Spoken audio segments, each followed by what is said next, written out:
So hello everyone, এটা হচ্ছে কেদারনাথ যাওয়ার সময় একটা ফুটেজ। তো সত্যি কথা বলতে এই ফুটেজটা আমার জাস্ট অসাধারণ লেগেছে, আর আমি যে কারণে তোমাদের সাথে এটা শেয়ার করছি। তো তোমরা বলো গাইস, এই ভিউটা জাস্ট কেমন লাগছে আমাকে অবশ্যই কমেন্ট করে জানিও। আর আমার কিন্তু প্রচণ্ড ভালো লেগেছে, সেই জন্য আমি তোমাদের সাথে শেয়ার করতে বাধ্য হলাম। আর প্রথমত কথা হচ্ছে, এই যে নদীটা দেখছো, এই নদীটা কিন্তু অনেক নদীর সাথে মিলিত। তো আমি ঠিক কতটা ডিটেলসে যাইনি আর ঠিক জানিও না, যেই জন্য তোমাদের সাথে শেয়ার করতে হয়তো পারলাম না।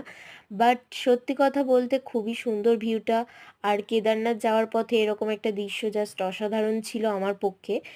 তো থ্যাংক ইউ। আর যারা আমার চ্যানেলে এখনও নতুন আছো, যারা সাবস্ক্রাইব করোনি চ্যানেলটা, এখনই গিয়ে করে এসো। কারণ এরকম ভিডিও দেখার জন্য আমার চ্যানেলটাকে অবশ্যই সাবস্ক্রাইব করে রেখো। দেন আজকের মতো টাটা।